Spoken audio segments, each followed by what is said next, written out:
Ready for war? The man in charge of defence tells us we must be and sends a signal to the Kremlin. This is a message to Moscow as well. This is Britain standing behind making our armed forces stronger, but making our industrial base stronger. Well, he's here, John Healey, the Defence Secretary, along with the Conservatives' Robert Jenrick, fresh from chasing fare dodgers on the London Tube. And a family story that is hard to believe. David Challen's mum, Sally, killed his dad after years of abuse. David helped free her from prison and change the law. We'll meet him today. There's a necessity to tell my story, otherwise it would have swallowed me whole. Many adult child survivors tell their stories later on in life, 50s or 60s. I'm doing it now because it almost swallowed me. I almost didn't survive it. And our team at the desk for the next 60 minutes. In his first TV appearance, Sir Simon Case, for years the country's top civil servant, Labour lawyer and peer Baroness Shami Chakrabarti, and businesswoman and designer Kiki McDonough.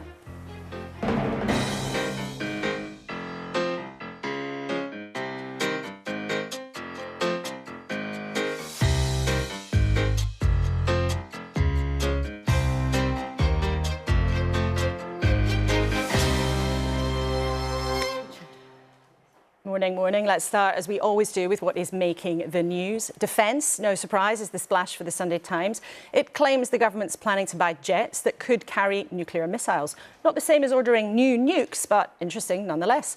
The Sunday Telegraph's front features migrants crossing the Channel yesterday and the £1.5 billion the government's promising to build new arms factories. The Sunday Express leads on Robert Jenrick, who's with us, his plan to arm some prison officers. And The Independent leads with suggestions that some obese patients might be denied some NHS treatment. Here at the BBC, we are leading on reports that at least 26 people were killed when Israeli tanks opened fire near a food distribution centre in Gaza. Let's then talk about our main event today. A warm welcome to all three of you. We're about to speak to the Defence Secretary, John Healey, at a really important moment. Now, Simon, you were the country's top civil servant when this review was commissioned. In the last few days, you said interesting things, that we need a sort of second nuclear deterrent alongside Trident. What should people at home be listening out for from John Healey? Well, I think overall the most important thing is defence is often boiled down to a conversation about money. This is a government that is saying it's going to set aside the right amount of money for this, but what we want to know, are we going to do the right things with that money? Is that money going to be well spent? And one of the things, as you say, in the papers this morning, is this idea of making sure we've got the right nuclear weapons. Nuclear weapons are the cornerstone of our national security and have been for decades, but we're unusual. We have only one system, nuclear weapons on submarines. Most other nations have their nuclear weapons on a number of different systems. Take the French, our near neighbour, submarines, and they have them on aircraft. So for both reasons of resilience and flexibility, there's an argument about having a second way of carrying nuclear weapons. That sounds, though, incredibly expensive. Kiki, you run a business. At the moment, there is not much money around, either in the economy or in government. So do you think the government can afford to be spending all this extra cash on defence? Yes, I do. I think it's really important. But actually, I would start right at the bottom of the chain, and I think it's important to give the soldiers good living quarters. I think I saw a programme about 2 years ago, I think on the BBC, about how they live, and I think it's shocking. And they've got a recruitment problem, and I'm not surprised. I think we need to respect them and take care of them. These people are putting their lives on the line for us. So we start there. And then we go to drones and nukes and everything else you want to talk about. But I think, boots on the ground. You look at Ukraine and there are boots on the ground. It's not going to be just a drones war. Somebody's got to operate them and be there. It's interesting that one of the real problems the MOD's had is recruitment and just literally not getting enough people into the forces. But Shami, this isn't all comfortable territory for everyone in the Labour Party, is it? There's a political awkwardness around defence for Labour. There can be, but I have to so agree with Kiki about veterans who have not been well treated. In my adult lifetime, we've seen real wars, and we've seen people come back from those wars broken, end up in prison, on the streets, etc., etc. Not so glamorous, not nuclear weapons, but that's the other side of war. It's a very wide spectrum of suggestions that you've put forward for the Defence Secretary, and we'll hear from him in just a second. It does feel like for many months, you and me have had ministers queuing up in this studio to tell us again and again that the world is becoming more dangerous. But it is now becoming clearer what they plan to actually do about it. more munitions we expect, more nuclear, more men and women, they hope, more tech, more money, more jobs. All of that we think tomorrow's review will suggest. More involvement from industry, more facilities like this factory in Stevenage, where John Healey showed us Storm Shadow missiles yesterday. They cost not far off £1 million each.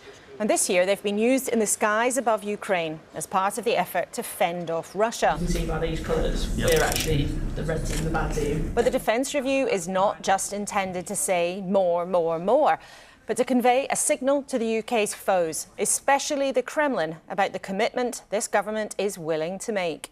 Big new investments, £6 billion over the next 5 years in factories like this, which allow us not just to produce the munitions that equip our forces for the future, but to create the jobs in every part of the UK. And this is a message to Moscow as well. This is Britain standing behind making our armed forces stronger, but making our industrial base stronger. And this is part of our readiness to fight, if required. What goes through your mind when you come to a place like this? Well, what I'm struck by is such a strong sense of pride and purpose with anyone who works in a factory like this or a lab like we've seen today. And it's that sense that they're part of a mission, they're part of many roles, but one defence. Well, John Healey's with us today. Thanks so much for giving us your time. I think a lot of people will be very struck to hear you say, as one of the most senior people in our government, this is a message to Moscow. Do you actually expect that Russia is going to try to attack the UK?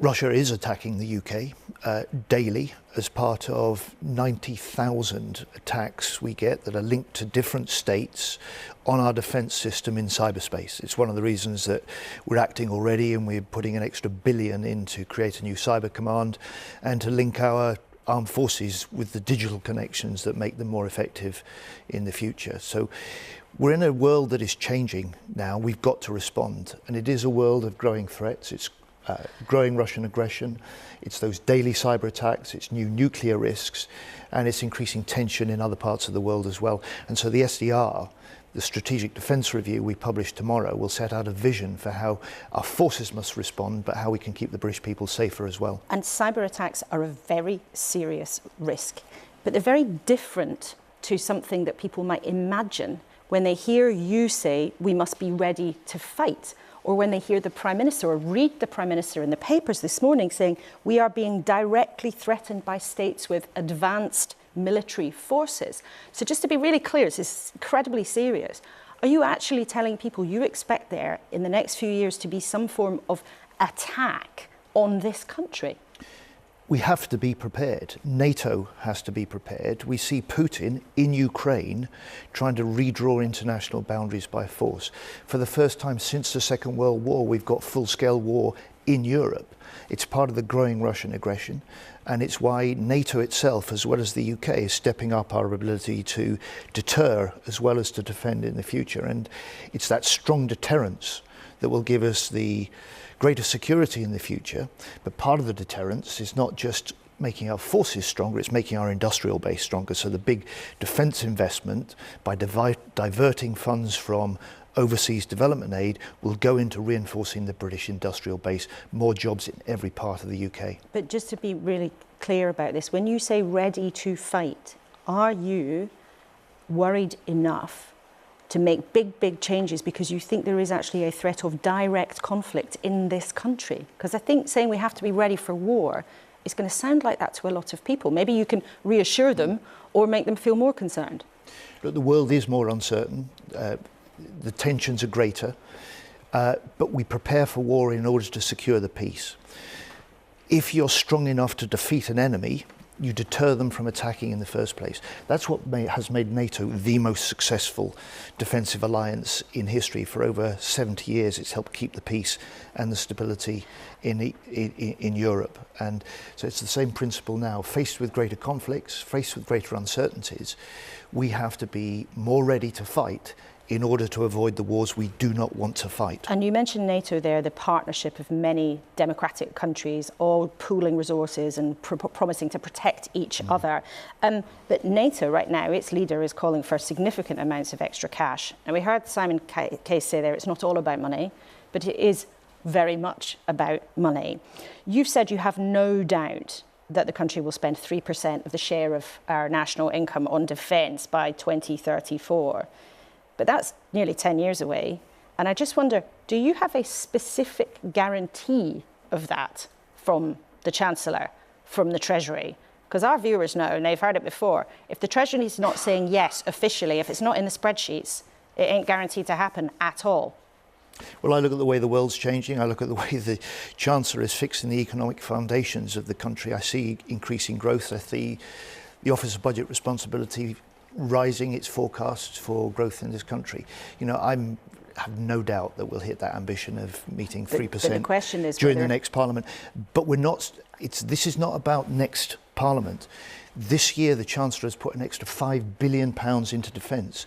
We've done that to meet the security challenges, but we've done that because we can make defence the engine for growth in this country. But you're talking about this review presenting a whole new vision, a new vision that comes with a price tag. And there are many people in the defence world who think actually the 2.5 doesn't cover all the existing things we're already doing, let alone what might happen in future. So I'll ask again, do you have a guarantee from the Treasury that ultimately this country will spend 3% of national income on its defence? That would be a significant extra chunk of spending. We have an extra £5 billion this year. We have a historic commitment to increasing defence spending to 2.5% in 2 years' time.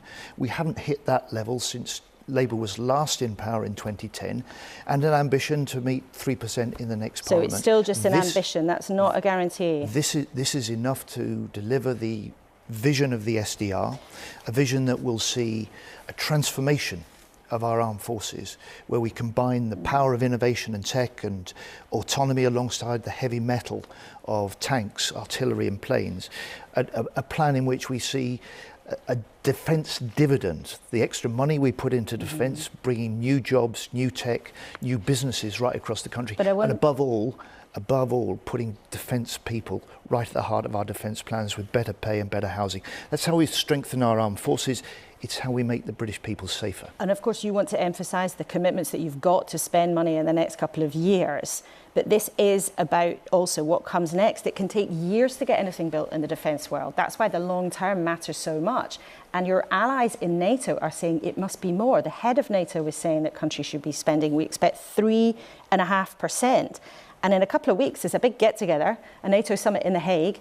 You'll be there with all your NATO allies. They're going to be told to pay 3.5%. What are you going to say to them? Will you sign up to that? Well, do you know that summit in 3 weeks' time?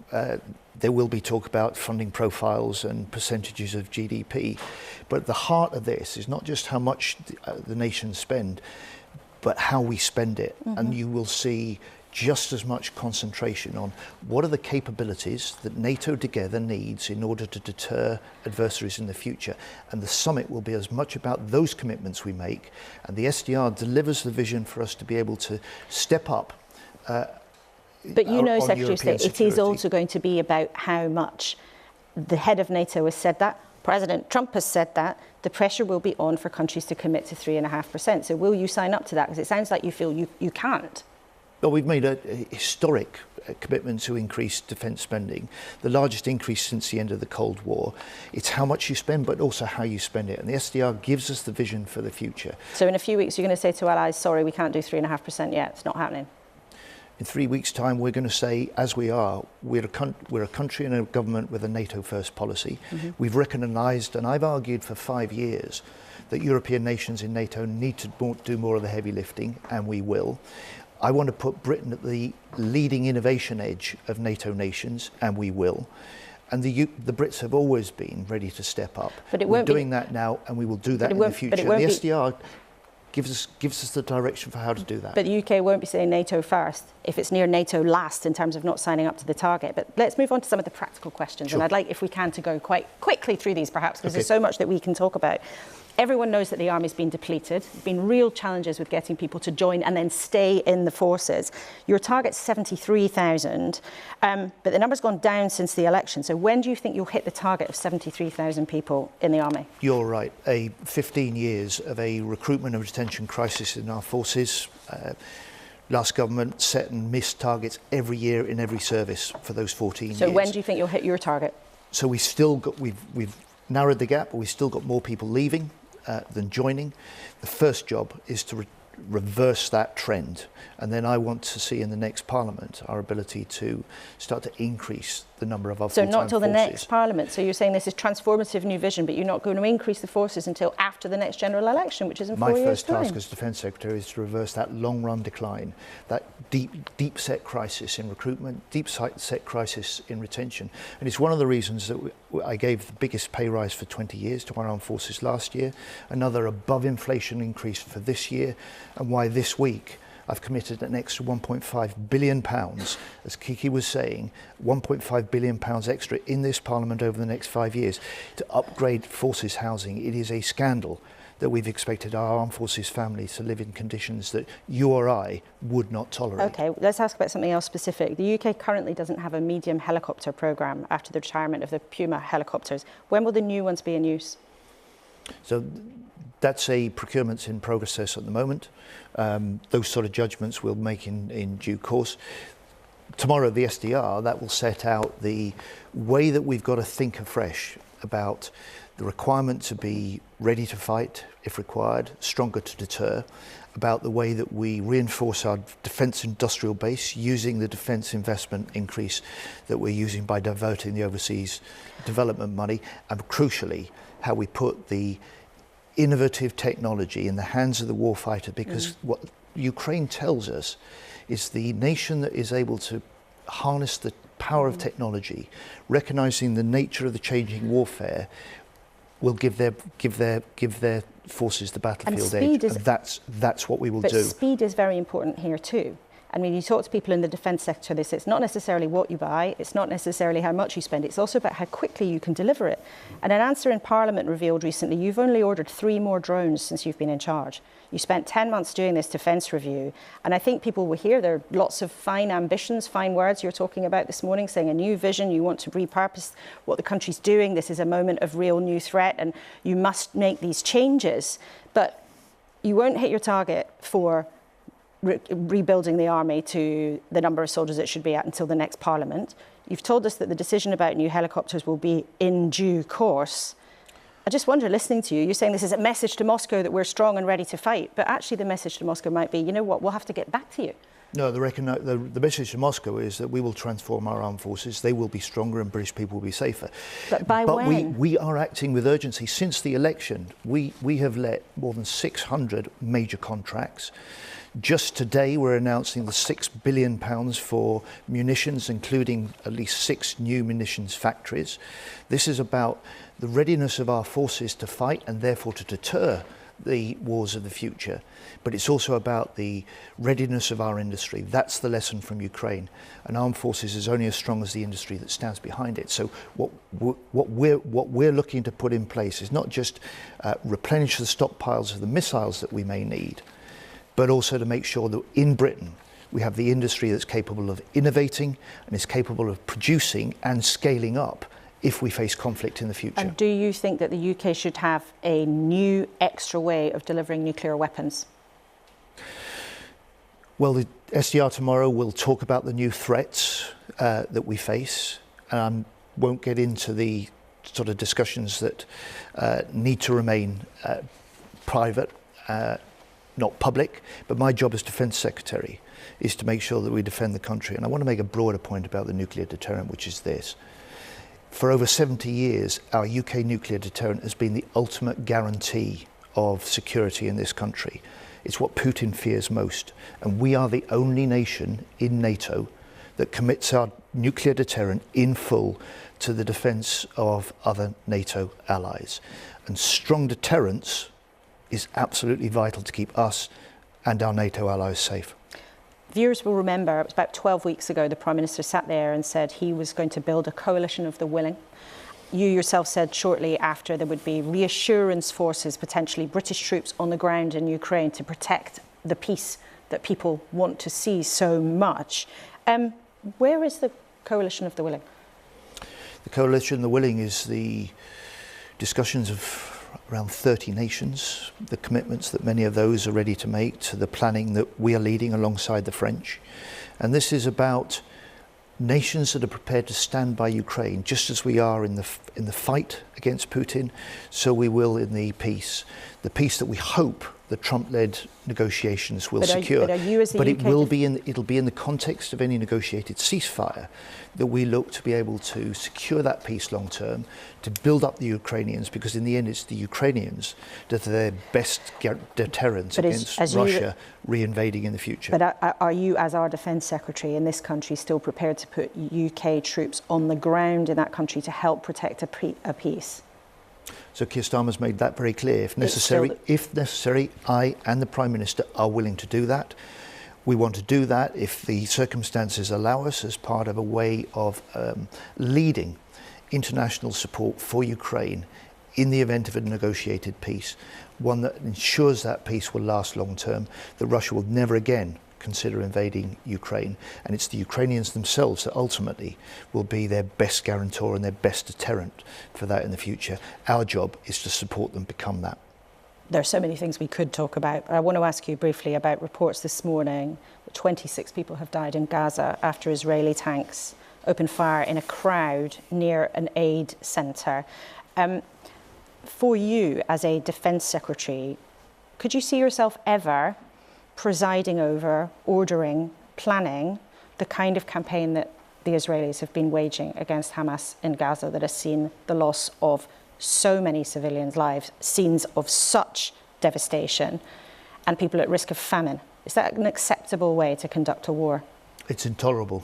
And what we've seen overnight just reinforces that absolute imperative for Israel to cease this fresh military operation.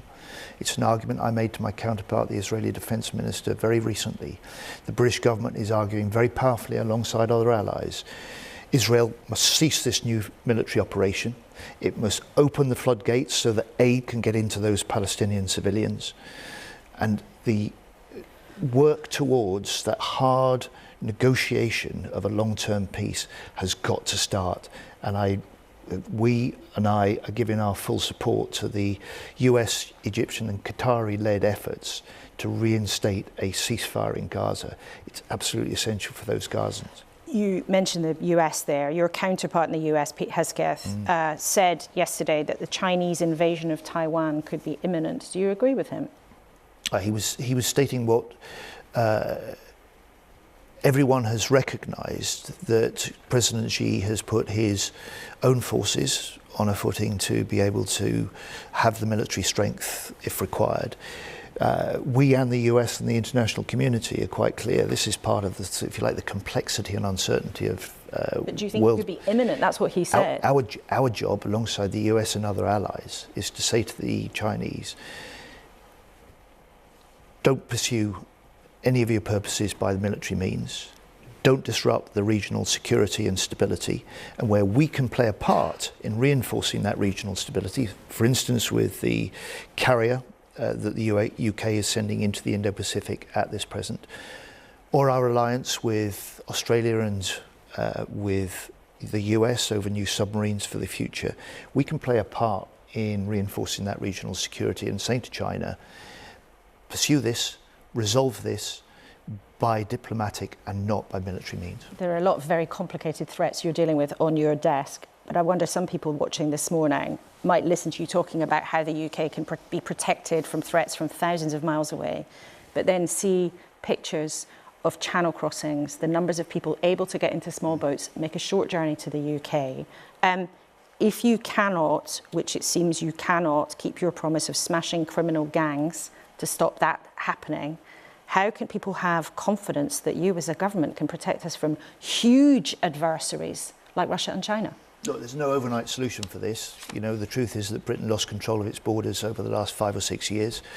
And when the last government left office last year, the asylum system was in chaos, immigration was at record levels. We are taking steps, we're getting the legislation in place that will help us smash those gangs. But most importantly, with the small boats, and this was highlighted yesterday, we've now got an agreement and cooperation with the French to change their rules to allow the police, to allow the police to be able to disrupt these gangs and these smugglers when they're in the water, not just on the shore. What we now need is to work more closely with the French to persuade them to put that into operation so they can intervene in the water, in the shallow waters, which they don't at the moment, as well as on the shores. That'll be a part of the picture for the long term. OK, Defence Secretary John Healey, thanks very much indeed for coming and see us this morning. A busy week for you. Thank you. Well, remember, we want to know what you think, of course. It's John Healey's first interview he's done with us since the general election. Let us know what you thought of what he had to say. Kuenssberg at bbc.co.uk. The other details are there for you on the screen, along with the WhatsApp number 08000 282 161. So, Simon, let's come to you first. It was interesting to hear John Healey say Russia is already attacking us. But if you are, a normal person watching at home this morning, what are you meant to think of that? Because some of the language sounds like, oh, there's an enemy at the gate. Should you be concerned? Well, I think you should. A little over 2 years ago, Putin did something that many of us thought was almost unimaginable, that his tanks rolled over the border of another sovereign nation. And the UK and many of our allies have put our shoulders to the wheel to support the Ukrainians. As John said, this battle has been going on in cyberspace for a long time. People inside the military and our intelligence agencies are in online hand-to-hand battle with Russians, Chinese, North Koreans and Iranians. So I'm afraid there is real reason for concern, which is why it's so important that after 30 years of underinvestment in our defence capabilities, we're getting on with it. Shami, what did you think of what John Healey said? I agree with a lot of it. Mm-hmm. Of course, Europe had to step up in the light of the change in the American presidency. There was no question about that. When Trump said, we're not going to guarantee security in Europe anymore. And I agree with what someone has just said about Putin. I'm concerned about weapons proliferation in the context of this domestic munitions industry that is going to be stepped up. Where are all of these weapons going to end up? Quite possibly in the hands of people we don't want to get hold of it. So I want some assurances about that. And I was a little concerned to hear John Healey, not once but twice, glory in the end of overseas development aid, which he said, is the diversion from overseas development to domestic munitions after these terrible conflicts in Russia and Ukraine. And goodness, please, if there's anything left in Gaza after this appalling situation in Gaza, there will have to be aid to rebuild these places. And so I think it's the zero-sum game between defence on the one hand and overseas development. When countries like China are there to offer aid to various countries in the global south, I think that is a bit of a strategic mistake. Oh, Kiki, when you hear ministers talking about, we have to work more with industry, we have to get the economy going through policy decisions that we are making, as a business person, does it fill you with horror to imagine that ministers are going to be pulling more of the levers in business? Or do you think actually that's what we have to have? And if you didn't catch it, there was a bit of an eye roll there when I asked it. I think business is doing quite enough to prop up the country at the moment. And I think that the savings could come from the civil service, which I know is not going to be very popular. But there is the civil service, to me, is completely overmanned and not working properly. And I think if you went through it with a dose of salts and tried to find some savings, you could find a lot of savings which could be spent on this and keep us safer. Simon, what do you say to that then? You were the boss of the civil service. You've got a challenge from Kiki now. I totally failed during my time as Cabinet Secretary. I was supposed to reduce the size of the civil service, but it actually went up. So, I agree, certainly across all of our public services, I think we could see be a good deal of efficiency and reform, Well, which I that's know interesting. that is something else that both the last government and this government has focused on, making sure we're using technology, you know, that sort of thing. Why has it failed though then? Why did you fail? Which is, you know, admirable honesty perhaps from you, but why did you fail then? And why have successive governments failed? It's actually quite a simple human thing, which is every time another thing came along, Brexit, COVID, Ukraine, the first answer in Whitehall is, I need more people to deal with that. These days, most modern businesses, when something new comes along, would say, where do I find the technology solution that I do? It's not people, it's, you know, it's about tech and things like that. And that mindset shift is, like, I think, one of the things that needs to come in the public services. Careful about breaking the morale of people that you want to take with you, including on a reform journey. Sorry. No, Not that kind of reform, by the way. But. No, I understand that.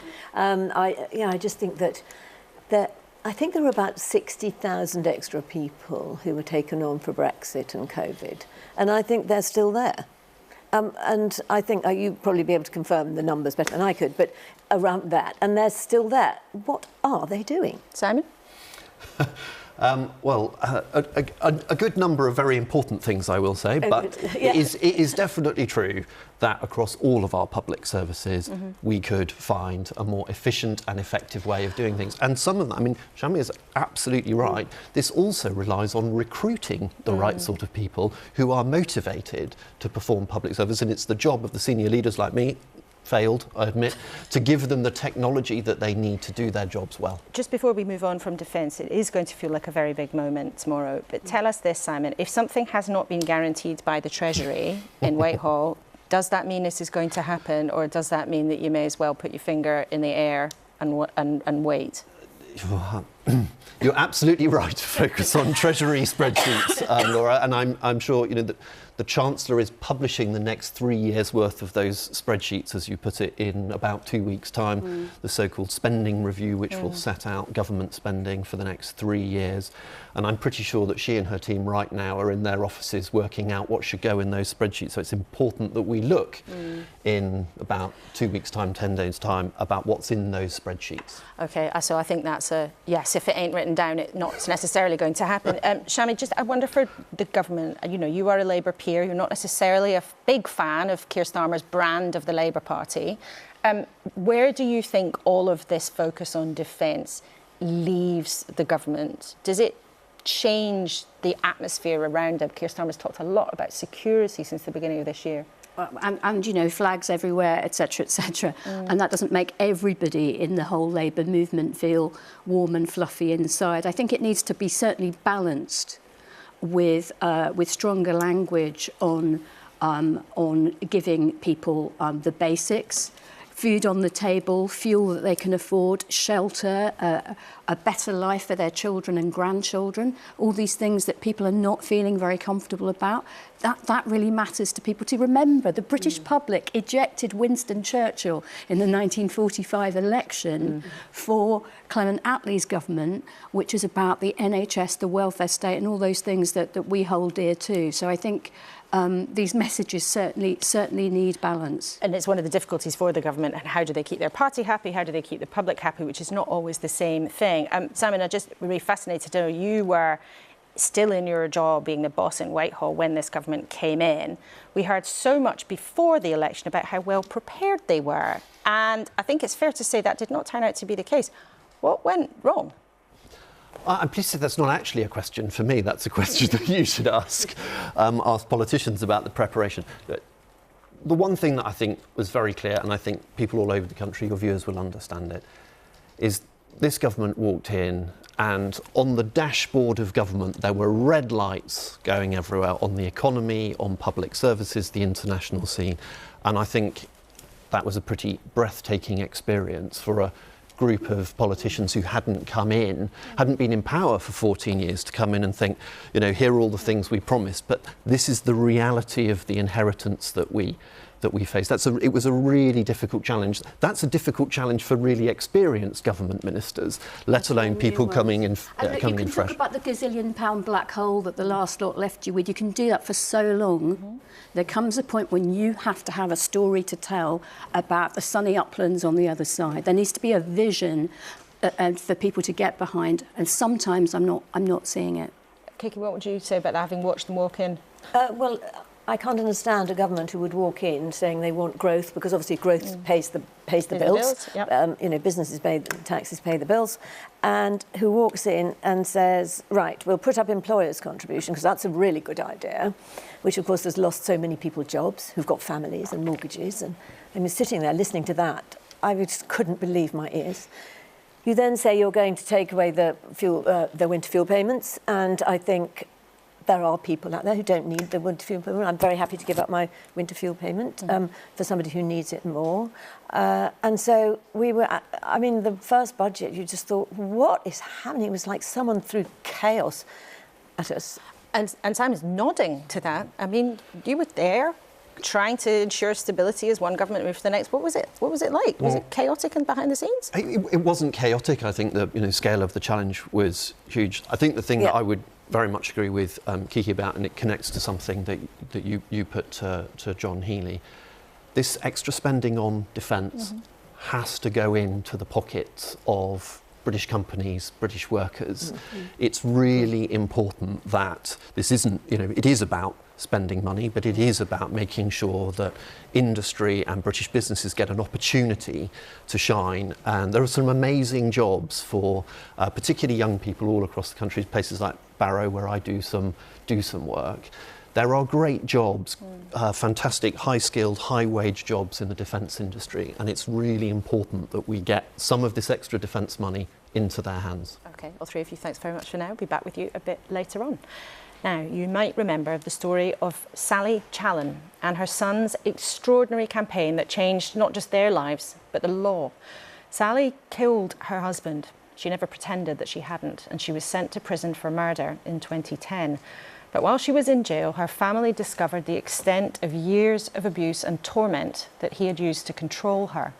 After the campaign, she was able to appeal, and her conviction was then reduced to manslaughter, and she walked free. The concept of coercive control was then a novel one, but how much have we really moved on? Her son David's told the family's story in a book, and this morning he came and opened up about what it was like living with that family. She'd done the worst act anyone possibly could do and took away my father. I couldn't understand it, but I knew something had been rolling. It was a snowball effect for weeks that I lived with her in the home where she had separated from my father, that something was happening, and I just didn't have the words to describe it. Do you have the words now? Yeah, words of coercive control. Those words set me and my mother free. It gave us a language to describe what was going on in that home, to describe the insidious nature that is, mostly non-physical violence, but coercive control can be, physical as well. But it was just words that robbed us of our right to have an ability to protect ourselves. Words that we have now, and words that continue to shape my life and wanting to speak out and share to stop the escalation of acts, to stop these events from happening. In your book, you take us right into your family home, where as a young child and then a young man, there's such a sense of claustrophobia, and you describe your mum as a perfect silent hostage. What was it like for you growing up in that environment? Well, I buried my childhood with my father, so I had to dig up the past to find the child I left behind. And it was the child that I always hid, because I didn't know how he experienced that world. But I knew I was born into this world with a gut feeling that something was inherently bad about my father. And I never knew why. I normalised the coercion and control in my home, this life of servitude my mother lived under, how she has to give money to him. She'd work and clean for family, just so she'd have pin money. The sexual violence is routine in her life. This is not just a story about exploring my childhood, it's about going into the past and my mother exploring hers and giving life to her. So it almost feels like an intergenerational trauma that landed in me that was an alarm. And so I always look for the signs of what we have, and if we don't have the language, that atmosphere, it seeps in homes, it seeps out of the basements, and it really lands and impacts children. I know many adult children will probably recognise this feeling, and it lands in you and permeates throughout your life in so many harms that you don't know how to describe. And that's what I've really set out to do in writing this book, to give voice to what it is like to grew up in a home where domestic abuse wasn't the word. It was coerced control, and it didn't appear on my TV screens. I had a pristine frontage of a middle-class home. No one thought it could happen behind those doors, but it did. Do you think society now really understands this concept of coercive control, which is now also a crime? And, you know, the number of cases is going up, but the number of convictions is only a fraction of those cases. Do you think as a society at large we get it now? It's a tectonic shift in our understanding of domestic abuse. This isn't policing relationships. I wouldn't even label it toxic because it's an arm's length term to disenfranchise any ability that we have to recognise and say that it's abuse and what are we going to do about it. That alarming nature to it. We're not tackling it enough. It's a decade on. The conviction rates are appalling. Just this week in my home county where this happened, 7% charge rate. I think, and I continue to speak out, because I don't want these events to happen again. I always said I would have wanted a flag raised in front of my family, so I would have had the ability to speak out. This story might have ended in my mum killing my father. She tried to end her life multiple times, which I recount in my book, in which my mother has allowed me to share this story. We have to see the scale of harm, and there's just no urgency. It's a normalcy of violence that's acceptable. It's acceptable, and it's just allowed to go on. It's awful. Who do you hold responsible for that? Leaderships. You know, this government recognises violence against women and girls as a main priority to halve within the decade. And it doesn't appear in any key leadership speeches at all. It's a background issue. And you can't just look at the next 5 years. You've got to look beyond that. Part of the reasons and the problems that we have issues in this country and failing to tackle domestic abuse is because we're so short-term with it. We don't trust the experts, the specialists and services and charities who work day in, day out, who are going through a funding crisis right now. We're meant to be making progress. And I know there's good people in this government that understand that. It's just leadership always. You know, tackling male violence against women is a man's issue. A man is leading this government. What are you doing about the issue? There are other concerns being flagged now too about a new kind of misogyny, sometimes being pumped out by influencers like Andrew Tate. I just wonder when, with the insight of what you've been through, do you think that's a new kind of threat? Does it concern you? Social media is an exacerbating tool, and what we've lost sight of is the idea of having communities. You know, you look at what austerity's done to communities and stripping it bare for the last decade or so, and we're asking why so many young men and boys are getting captured on a sea of online hate by fishing trawlers of misogyny influencers who are just picking them up and throwing them inside closed Facebook groups and radicalising them and giving them a sense of their own identity back to them, a traditional form of masculinity, which many say, talking about your feelings now and trying to dismantle that and create something more healthy is a feminization of masculinity. It's not a feminization of masculinity to talk about your feelings. There is a need to recognize the holistic approach that we need to take in bringing schools and families and communities together to take them outside their bedrooms, away from those phones. Because social media won't be brought to heel as much as this government thinks it will. Let's close with the thought then for your mum. How is your mum now? If I can say, I think you're seeing her today to give her a copy of the book. How is she now? She's incredible.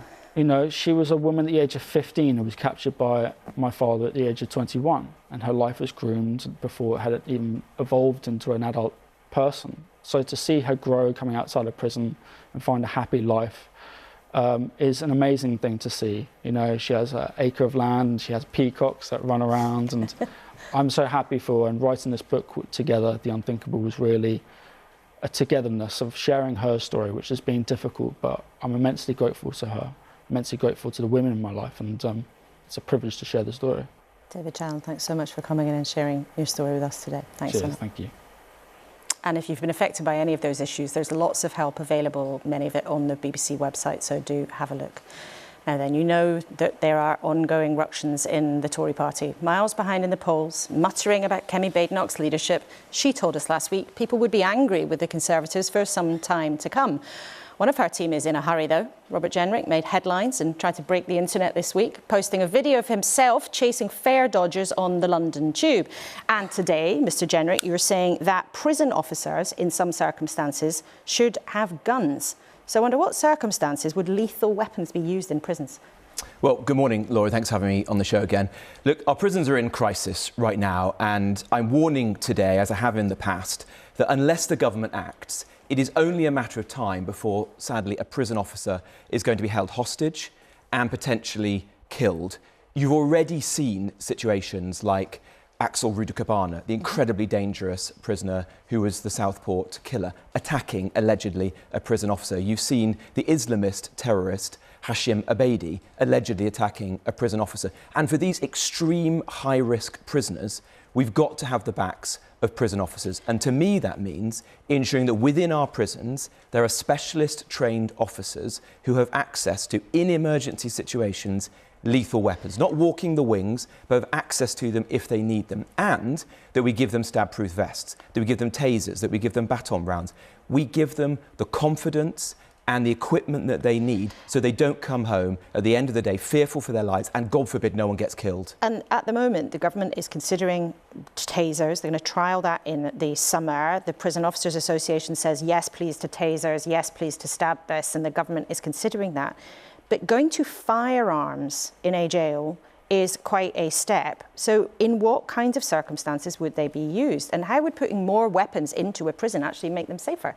Well, we're not talking about prison officers walking the wings with a firearm. So what are you talking about? We're saying that in a high security prison, a maximum security prison, where these extreme risk individuals are held, in emergency situations, the officers should have access to these weapons so that they can restore order in the jails.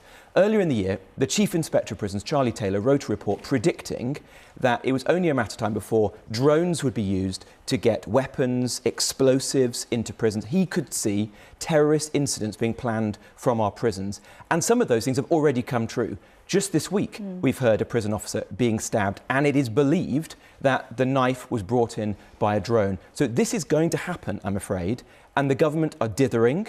We need them to act. We've got to protect officers. And generally speaking, the safety of officers is now a massive problem. I was outside Wandsworth Jail the other day, talking to an officer who stood in his lunch break. I said, how are things going within the jail? He said, look at my boot. There was blood on his shoe. And that had happened at 10 a.m. that day. One of his colleagues had been attacked by a prisoner. These guys do not even have high-collar stab-proof vests right now. That's wrong. We've got to look after these people. They're doing a tough job on our behalf. They deserve this. Whose fault do you think it is that prisons are seeing such levels of violence?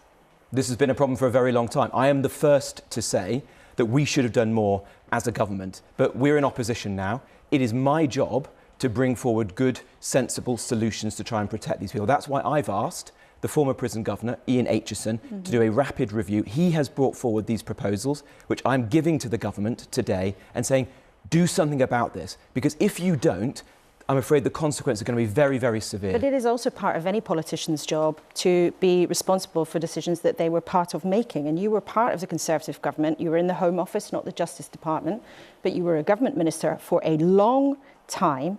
There were years and years of cuts to the prison system, increasing numbers, falling officer numbers, barely an extra prison place built. Some people watching might actually think that you have got some brass neck to come and say you need to do something as radical as putting firearms in prisons to help manage a system that in some places seems to be out of control, which you helped create.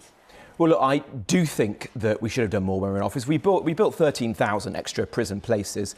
One of the mistakes that was made was decommissioning the old Victorian jails before the new ones had come online. You left the prison systems in chaos. And one of your own former Conservative colleagues, Alex Chalk, viewers might remember him, after he left government, he said, I was trying to say on the inside we had to do more, and the government wouldn't act, and we left behind a terrible legacy. Look, we should have done more. But look, what Labour are doing now is making the problem worse. And they are reaching for the easy lever of letting prisoners out early. Well, they're also building many more places. I think that's disgraceful. Look, people are already incensed in this country about prisoners being let out early, and they're now saying that all sentences below 12 months are going to be scrapped. So burglars, thieves, people committing what I think are really serious crimes, like a thug who assaults somebody, very unlikely to go to jail. People committing even more serious crimes, like an arsonist or a domestic abuser, going to get out having served just a third of their sentence. And the most serious criminals, like a killer or a rapist, only serving half their sentence. But this is pathetic. What was the and if I could just say, Laura, because this is important, last week, MI5, the National Crime Agency, police forces like the head of the Metropolitan Police, said this is going to unleash a crime wave on our streets. And yet many people would argue, and the government would argue, that they were faced with a situation where they had little option. Prisons were full to bursting, and they were forced to release people early in order to keep the system in something that looked even vaguely manageable. And it's a former Conservative minister, your old colleague David Gauke, who's made these recommendations about changing sentencing. Well, look, I don't pretend there are easy answers to this, but I do not agree with the government that there is no alternative. Or your old colleague, David Gauke. What Shabana Mahmood, the Justice Secretary, has said is they need to find around 9,000 extra prison places in the years ahead. There are 10,800 foreign national offenders in our prisons. Get these people out of our prisons, deported from our country. If she brought forward emergency legislation to do that, like disapplying human rights laws, I would back her tomorrow. Get the 17,800 people who are in prison, on remand, awaiting trial, through the system. Get the courts working 7 days a week. At the moment, the Lady Chief Justice, the most senior person in the judiciary, is offering her extra days in which the courts could be sitting. She's not taking up on them. Look, I don't pretend these are easy. The country is facing very serious challenges right now. You've got wages that are stagnating. You've got energy bills that are too high. You've got illegal migration completely out of control right now. Look what happened yesterday. 1,000 or more people crossing the channel. My worry is that we are not making the right choices now. You've got Keir Starmer. But you admit you made the wrong choices before. Laura, I don't think Keir Starmer is a bad man. I just think that he is fundamentally ill-suited to these challenges. He is tinkering around the edges. Well, this We're a is strong about, country. this is about what we're you doers. are doing. We should be bringing forward solutions to these challenges. This is about what you are now doing, and you've admitted that you got things wrong in government, but you've said that your party needs to get moving, to use your phrase. I just want to show people, in case they weren't one of the 18 million people that saw this on the internet, I want to show people what you've been up to. Excuse me, do you think it's all right not to pay? Seriously, why do you go back to the barrier and pay? So you were posting a video of yourself chasing down fare dodgers in London. Now, you obviously created a lot of the headlines that I suspect you rather desired, but you were talking about shoplifting, bike theft, and what you said were weird Turkish barbershops. Are you encouraging people to be vigilantes, to take the law into their own hands? No. Look, my job as Shadow Justice Secretary is to raise issues, and you can do that in Parliament, and look, I do. I forced Labour to bring in emergency legislation to stop two-tier sentencing guidelines coming in the other day. But sometimes you actually have to get out there and get stuck in, shame the authorities into taking action. And I was fed up, like clearly many other people were, by the reaction to the video, at the fact that people were fare dodging. Ordinary people who are law-abiding feel like fools. They feel like mugs that they're paying on public transport and other people are not. And it's bigger than just public transport. You're talking about graffiti, people, playing obnoxious music on buses.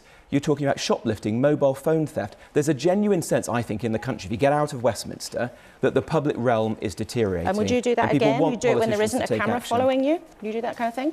Look, I think it's something that we should do, but I'm not asking other people to do that. You've obviously got to look after yourself. But it's right that politicians raise these issues on behalf of the public. That is my job. That's what I'm always going to do. And just briefly, it's a big moment for defence. The government's outlining its defence plans tomorrow. We've had a taste of what they're saying, but do you think they're on the right track?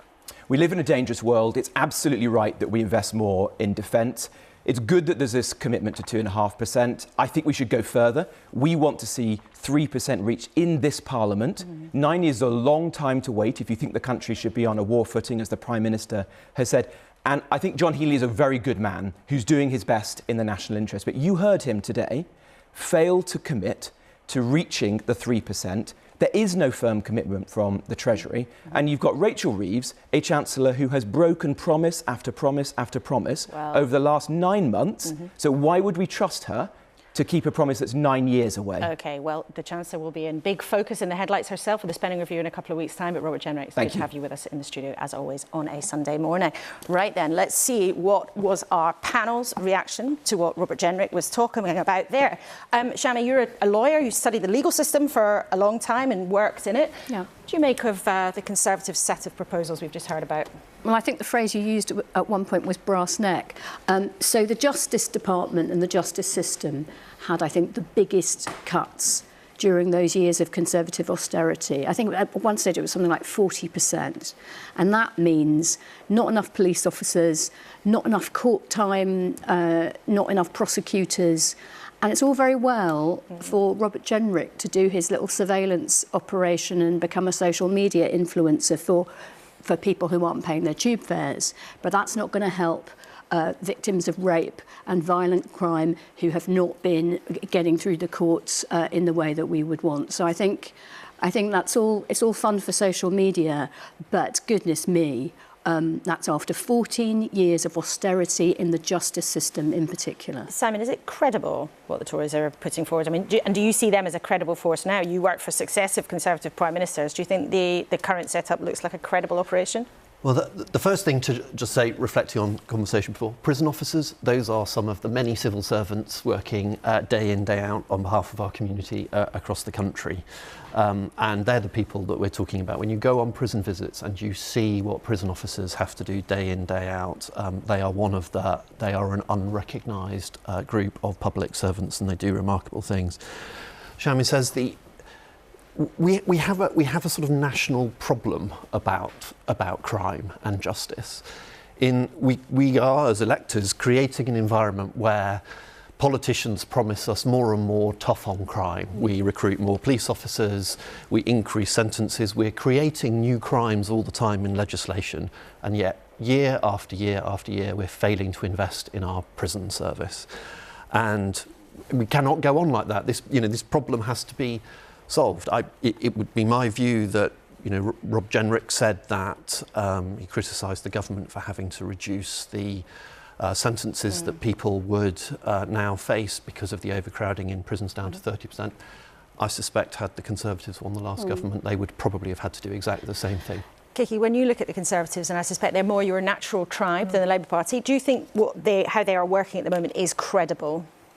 Well, my feeling, going back to Jenrick, is to say that we're talking about prison places and prison officers, and we're talking about people jumping over barriers and things like that.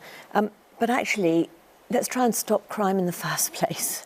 And I just don't think there's enough to stop crime in the first place. I mean, I take the tube a lot, and I go to meetings on the tube, and I see people going through the barrier with somebody else, or jumping over the thing, and you just think, oh, well, why not? No one's going to stop him. You see someone's mobile phone on the street, taken, nobody's going to stop them. I mean, it's all those little things, I think, that the public are just sick to the back teeth with. And that's really, so we can talk about, tasers and jackets and everything else in the prison service.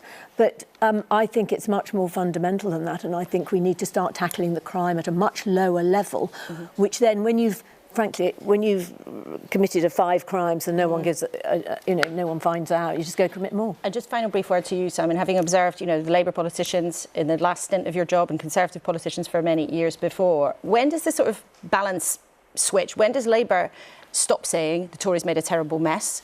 And when do they perhaps start moving into taking more responsibility for their inheritance? And an example on prison places, Robert Jenrick said, we built 13,000 extra places. Actually, they closed many more. But when does that switch?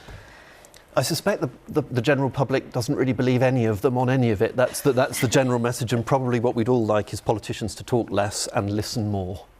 Talk less, listen more. That's what we try to do here on this studio. We've enjoyed hearing you guys talk very much this morning. Thank you to our team at the desk, Simon Case, Shami Chakrabarti and Kiki McDonough. Thank you to you most of all, of course, as ever, for spending your Sunday with us on a day when the government is in full-on preparation mode for a big day on defence tomorrow. John Healey told us it's a time when we really do face very serious threats. Russia is attacking the UK daily as part of 90,000 attacks we get that are linked to different states on our defence system in cyberspace. It's one of the reasons that we're acting already, and we're putting an extra $1 billion in to create a new cyber command and to link our armed forces with the digital connections that make them more effective in the future. There'll be hawkish scrutiny, though, of whether tomorrow's plans really match up to the drama of ministers' words. We'll see. I'll be with Paddy O'Connell for Sunday's newscast a bit later, and of course you can catch up on iPlayer, but I will look forward very much to seeing you next Sunday, same time, same place.